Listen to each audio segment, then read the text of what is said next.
Je vous demanderai de venir prendre place.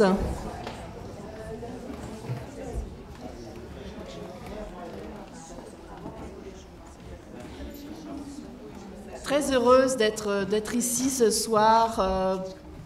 J'ai pris l'habitude, militante féministe depuis l'âge de 15 ans et je continue à militer. Mon nom est Sophie Stanquet, je suis membre du conseil d'administration de la Société Saint-Jean-Baptiste de Montréal, ainsi que porte-parole du mouvement Montréal français et aussi membre du conseil d'administration de la remise du prix Hélène Pédenot.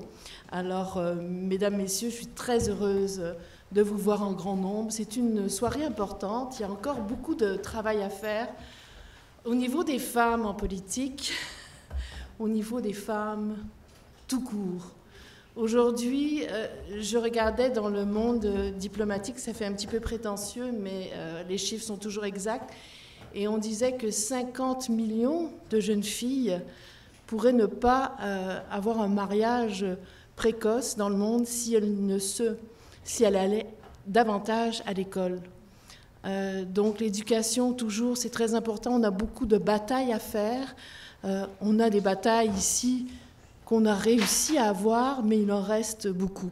J'avais préparé un laïus, tout en sachant qu'elle serait peut-être pas là ce soir, et je suis très émue, je dois vous dire, mesdames, messieurs, parce que ces femmes, et cette femme qu'on va honorer ce soir, Madame France Théoret, a fait partie de cette belle aventure. Il y a quelques mois, je revenais, j'ai fait beaucoup de voyages, de missions pour Oxfam, notamment en égalité homme-femme, et la dernière pour la plus grande ONG, Manuel Ramos.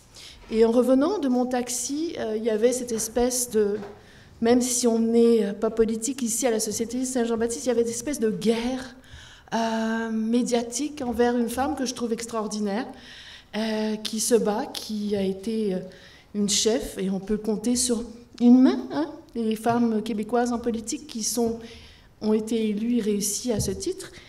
Et je me suis dit, qu'est-ce que je peux faire? Et je venais pomper, j'étais vraiment, comme on dit là, vraiment active, parce que je venais de passer un mois là-bas à organiser les 40 ans de cet organisme et à lutter pour les femmes au Pérou et les jeunes femmes. Et à ce moment-là, j'ai pris le téléphone et j'ai parlé à Madame Claire Aubin. Et j'ai dit, Claire, qu'est-ce qu'on a?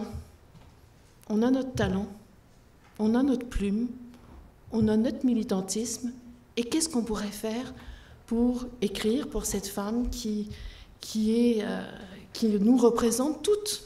Parce qu'en fin de compte, elle nous représente avec nos combats, avec notre patience. Et d'ailleurs, donc, on a commencé à faire cette lettre et qui s'intitulait, et qui s'intitule toujours, vous pouvez la consulter, « Les femmes en bloc pour Martine ». Alors, je suis très émue parce que je ne savais pas qu'elle allait venir ce soir. Et on a donc récolté des signatures des femmes féministes, une belle signature. Cette aventure, il fallait faire ça rapidement, où on expliquait qu'il y avait, c'est dur la politique, mais il y avait encore plus que ça, c'était encore plus dur quand on était une femme. Et France Théoret avait pris la parole lors du rassemblement, et Claire Aubin, alors elles sont là ce soir, et puis Martine, j'ai un petit pincement au cœur, je ne savais pas qu'elle était là, et je l'avais dans mon laïus. Alors Martine Moilette, bienvenue à notre remise de prix.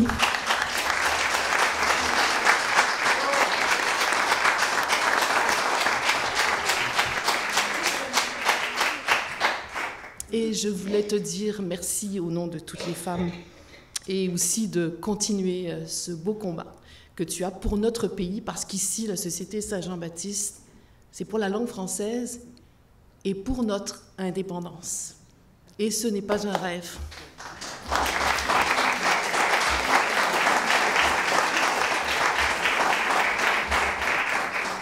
Alors elles sont là, elles sont solides, elles ont des mots pour le dire, et France Théoret, elle a des mots pour dire les choses.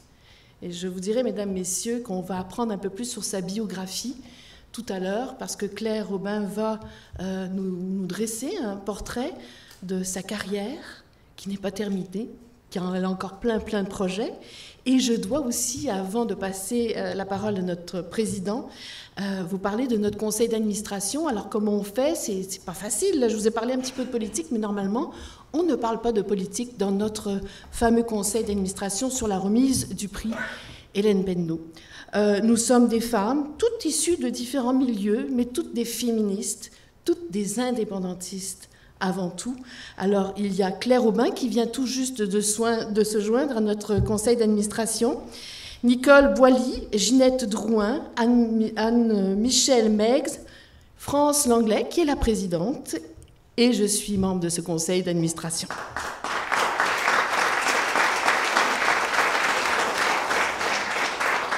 Je veux dire qu'on ne s'engueule pas. C'est assez unanime. On choisit. C'est vrai que des fois, on se dit « Ah, tiens, le fait que ce soit pas politique, qu'on ne doit pas remettre un prix à quelqu'un de politique, ça nous enlève des candidates. » Mais ça va très bien. Chaque année, ça ne dure pas longtemps. C'est un plaisir, d'ailleurs, de se retrouver tout ensemble. On se dit féministe à vie et indépendantiste à vie également. Alors, il est indépendantiste à vie. C'est un homme extraordinaire. Il connaît toute l'admiration qu'on a pour lui. Maxime Laporte, notre président de la Société Saint-Jean-Baptiste, mesdames, messieurs.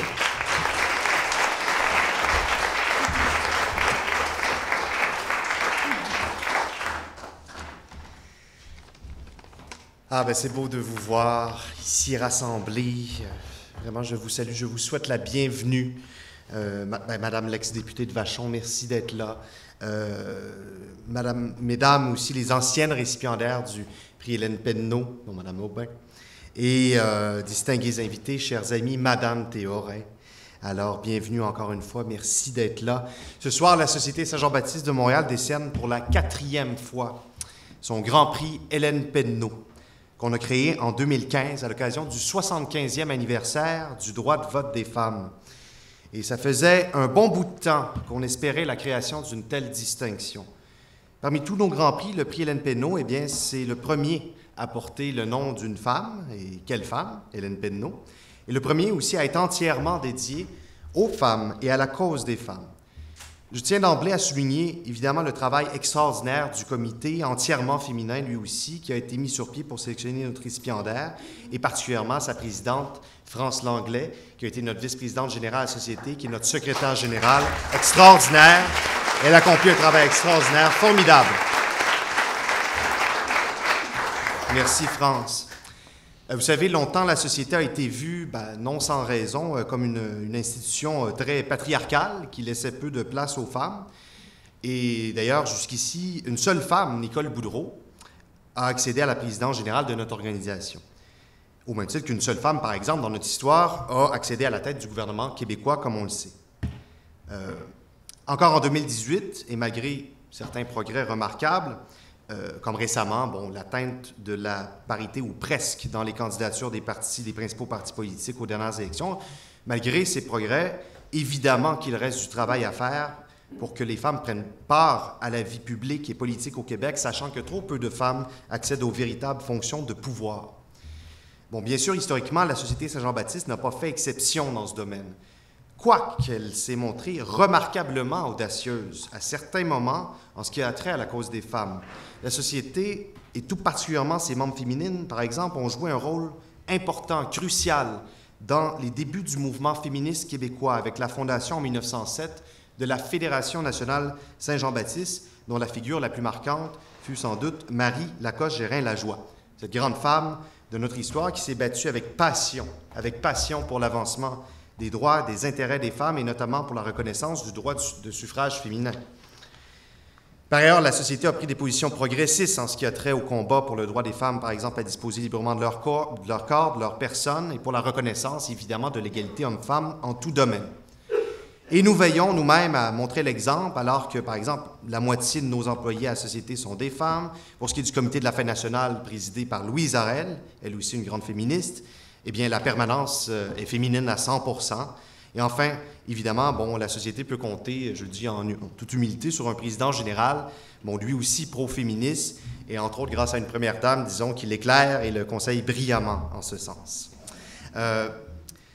Sachant bien sûr que le féminisme est un humanisme, sachant aussi le caractère injuste par nature et les effets pervers, c'est le cas de le dire, du système patriarcal dans notre civilisation occidentale. Et à ce sujet, je pourrais vous parler longtemps des enseignements que je tire de mes rencontres avec des représentants des Premières Nations du Québec et de l'étude de leur culture ancestrale dont nous avons en partie hérité. Enfin, en tant qu'homme, je crois qu'il faut se demander quel rôle on peut jouer dans le combat pour l'égalité des sexes, quelle éthique observer, quels changements doivent être mis en œuvre pour se rapprocher le plus possible de cet objectif. Je suis donc fier que nous ayons lancé ce prix Hélène Penneau, une décision qui est cohérente aussi avec le vent de changement, de modernité qui souffle en ce moment même sur la société, mais une décision qui renoue en même temps avec certaines des plus belles réalisations historiques de cette institution qui porte l'héritage, bien sûr, des Marie Lacoste-Gérin-Lajoie, mais aussi des Caroline Dessaulles-Béic, et sans oublier aussi Mme Lise Payette. Mme Lise Payette, qui en 1975 présidait à l'organisation de la fameuse Saint-Jean sur la montagne, on s'en souviendra.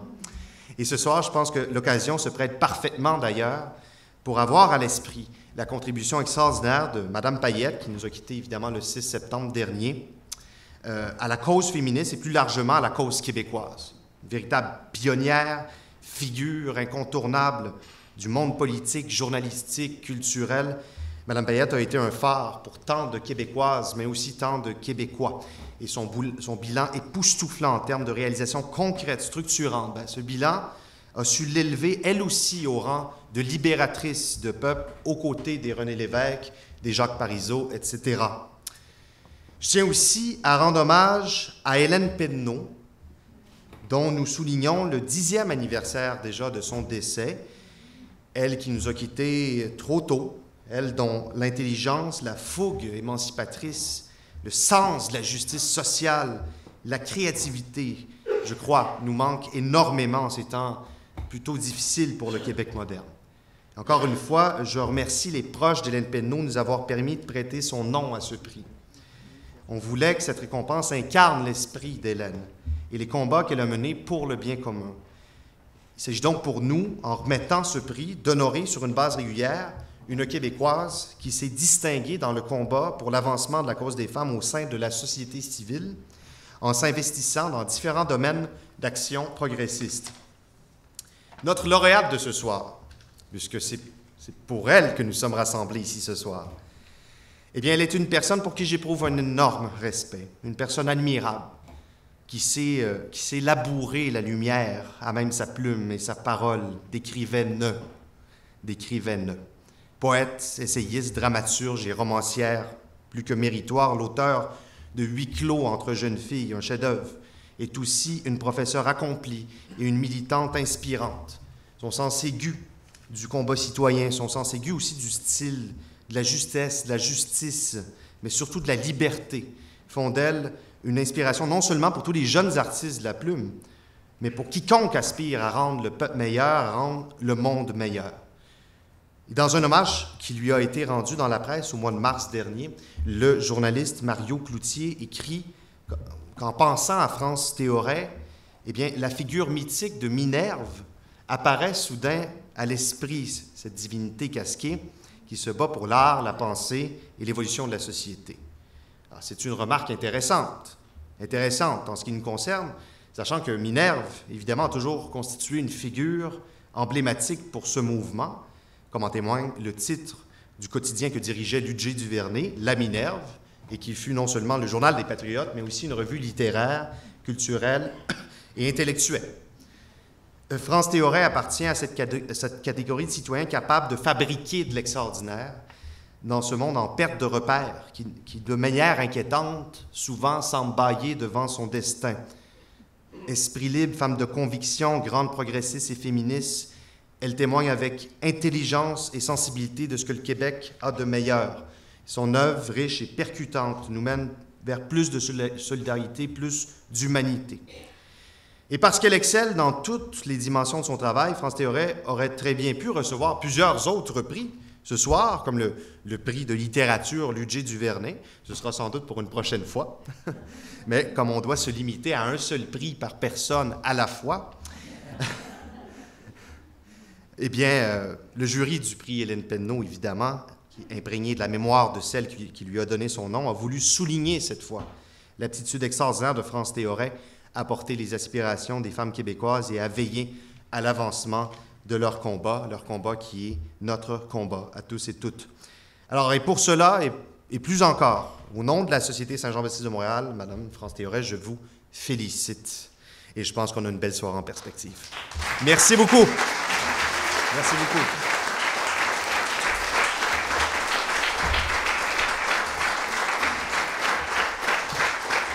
Ah, il écrit bien, notre président. Hein? Il écrit bien, il parle bien. On est très fiers de lui. Tous les mots, là, c'est magnifique. Il faut mettre ça, demander son texte, France, et le mettre juste à côté pour le prendre et le relire de temps en temps, parce que ça fait du bien, des caresses comme ça qui disent des vérités. Alors, elle va nous présenter, justement, pour ceux et celles qui ne connaissent pas le parcours professionnel de Madame Théoret, c'est Claire Aubin qui va nous présenter ce qu'elle a fait et ce qu'elle veut faire. Alors, Claire Aubin est une militante féministe. Elle pratique les arts visuels, donc la sculpture, la peinture et également l'installation depuis déjà 10 ans. Des installations permanentes dans des espaces publics que vous pouvez voir, beaucoup de talent. Avant d'exercer son métier d'art, elle œuvrait dans le domaine des technologies éducatives au sein d'entreprises et pour la recherche universitaire. Elle est, depuis juin dernier, membre du comité de sélection du prix Hélène Penneau. Depuis, donc, très peu de temps. On est très heureuse de l'accueillir avec nous. Voici Claire Aubin, mesdames, messieurs.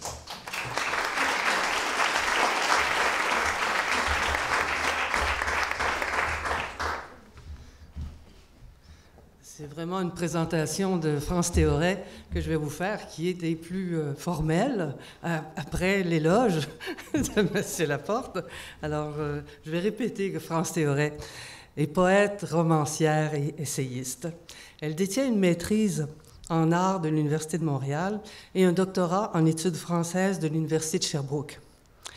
Elle a en plus fait des études en sémiologie à Paris, de 72 à 74, où elle a écrit son premier livre. Entre 1967 et 1969, elle est membre du comité de rédaction de la revue littéraire La Barre du Jour. En 1976, elle devient l'une des fondatrices du journal féministe Les Têtes de Pioche, puis, en 1979, du magazine intellectuel Spirale, dont elle assure la direction de 81 à 84. Elle enseigne la littérature pendant 19 ans au niveau collégial, principalement au Cégep Antique. Depuis, elle consacre sa vie à l'écriture. De 87 à 90, puis de 96 à 99, elle siège au conseil d'administration de l'Union des écrivaines et des écrivains du Québec. Elle est écrivaine en résidence à l'Université du Québec à Montréal en 95 et en 96. Elle reçoit le prix Athanas David en 2012 pour l'ensemble de son œuvre. France Théoret a publié 31 livres à titre d'auteur et de nombreux ouvrages en collaboration. Parmi ceux-ci, je cite la réédition de La théorie un dimanche, des essais signés par 6 écrivaines, dont on dit que c'est un classique du féminisme. En 2018, elle reçoit le Grand Prix québécois du Festival international de la poésie de Trois-Rivières. Le fonds d'archives de France Théoret est conservé au Centre d'archives de Montréal, de Bibliothèque et Archives nationales du Québec. Alors là, je laisse la parole à notre animatrice. Voilà.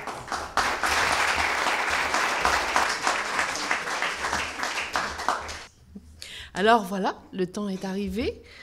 Parce qu'on en parle depuis le début, mais là, il faut quelque chose pour concrétiser, quelque chose de les regarder autour, soit dans votre salon, qui va rester. Et c'est, mesdames, messieurs, le temps de remettre cette fameuse médaille. Alors j'inviterai notre président de la Société Saint-Jean-Baptiste, M. Maxime Laporte, pour vous remettre cette médaille. Alors j'ai l'honneur et le grand plaisir de remettre la médaille Benemerenti des Patria, Benemerenti des Patria, qui est remise depuis près d'un siècle à toutes les personnalités les plus méritantes de ce pays. Madame Théoret. Voilà.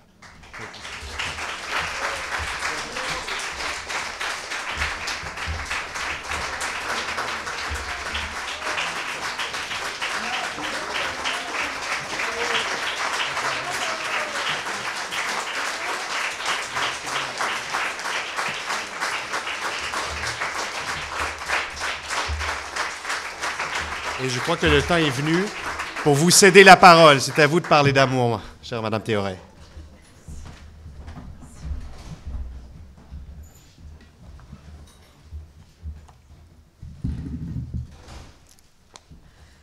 Bonsoir. Je remercie les membres du jury du prix Hélène Pedneau. Je remercie Madame France Langlais. Je remercie la Société Saint-Jean-Baptiste et son président, Maître Maxime Laporte. Mesdames, Messieurs, chers invités,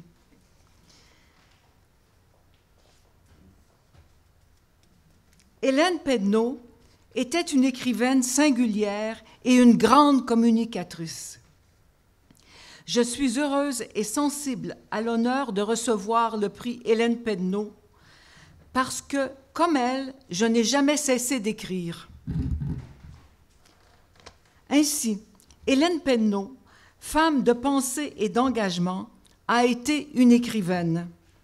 Je choisis à titre d'exemple de son œuvre littéraire sa pièce de théâtre « La Déposition » qui, en 1998, avait été jouée plus de 500 fois dans 8 pays et traduite en 5 langues.